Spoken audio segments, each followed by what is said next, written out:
Hoje a gente vai mergulhar em complô, pelo olhar de quem aprecia as camadas de um artista. Sem tomar partido, sem polêmica, só reflexão. Nesse som, Freud faz quase uma confissão de quem vive sob os holofotes e sente o peso de cada julgamento. A letra, cheia de metáforas, fala de um mundo onde contam histórias, criam narrativas e esperam respostas. E ele, como qualquer um de nós, tenta encontrar uma forma de transformar isso em algo que faça sentido. Aqui, a ideia não é defender nem criticar, é observar um artista lidando com expectativas, transformando sobrecargas em versos e lembrando que, no fundo, a arte sempre é um diálogo entre quem cria e quem escuta. A capa já chama a atenção logo de cara. Ela não parece aleatória, ela provoca. Ela faz a gente querer entender o que existe por detrás. E logo no início, uma frase ajuda a entender o tom desse lançamento. Quando ele diz que talvez não seja tão bom quanto o último, mas sempre melhor que o próximo, ele brinca com uma lógica muito comum na nossa cabeça. O que já passou quase sempre parece melhor, porque já foi aceito, assimilado e virou referência. E o que ainda está por vir carrega expectativa. É como se ele dissesse que o que está sendo lançado agora ficou no meio desse caminho, sendo sempre comparado ao passado e pressionado pelo futuro. No fundo, ele não está falando só de música, está falando sobre percepção, sobre como a gente cria expectativas e transforma cada novo momento numa disputa com o que veio antes. É uma forma sutil de reconhecer esse ciclo de comparação constante e mostra que ele entende que isso também faz parte do jogo. A música se inicia, aonde Freud disse: "Alô, sou eu de novo aqui na frente. Parece que é sempre. Eu não sei reagir. Ainda bem que eu não sou o Zetrê. Eu vim de outro ventre." Nesse trecho, ele faz referência ao Zetrê, criador de conteúdos de React. Em um momento anterior, existia uma situação pública envolvendo um trabalho do Freud que gerou desconforto da parte dele. Quando esse nome aparece na música, é quase inevitável que o verso seja interpretado dentro desse contexto. Para alguns, pode soar como indireta, para outros como posicionamento. Mas, acima de tudo, o que atravessa a composição é a experiência de ser analisado publicamente. Ali aparece uma tensão muito atual, a relação entre quem produz arte e quem comenta, reage e interpreta. Uma dinâmica que faz parte do cenário de hoje, onde criação e crítica caminham lado a lado. E sem tomar lado nenhum, é possível que vocês entendam que existe um pano de fundo real nesse verso. Ele usou essa linha para deixar transparecer essa experiência pessoal. E assim vocês conseguem capturar a nuance sem que eu precise dar minha opinião pessoal sobre quem está certo e quem está errado. Ele não parece apenas marcar a distância de uma pessoa específica. Ele reafirma que a forma como lida com a exposição nasce de outra história, de outras vivências. O contraste não é simplesmente sobre reagir ou não reagir. É sobre perspectivas diferentes diante da crítica da arte e da própria trajetória. Existe ali uma distinção clara, o lugar de quem produz e o lugar de quem comenta. E esse começo faz a gente refletir sobre a criação e sobre os papéis que cada um ocupa dentro da internet. E no meu ponto de vista, isso também se conecta no álbum, com a ideia inicial da capa de Financiado por Deus. Quando ele usa essa expressão, parece reforçar a noção de independência, como se ele dissesse que a origem do que ele faz não vem da reação, mas da criação.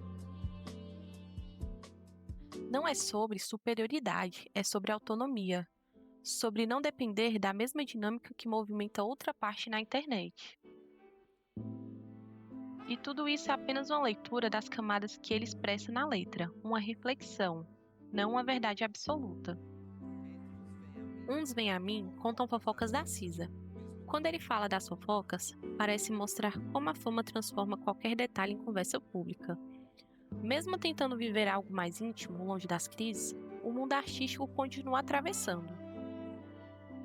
Nesse trecho, aparece uma dualidade. Quando ele diz que o xamã mandou ele descer e treinar boxe, não soa como uma luta física, parece preparação. Preparação para o confronto artístico, para um espaço onde ele se sente julgado, rotulado, observado. Ele fala da macriação, das decepções que viram travas, e entende que precisa se acalmar diante de um complô. Um complô que tenta definir quem ele é e quem ele não é. Quando ele diz, me sinto letal, me sinto metal contra o isopor, ele se coloca como algo sólido diante do que é frágil, é resistência, é firmeza contra críticas superficiais. Real onde eu vou, real onde eu tô. Reforçar a autenticidade, ele é o mesmo em qualquer ambiente. E então vem, pareço bom, mas sou menos mal. Isso soa como confissão. Ele não se coloca como santo, ele admite contradições.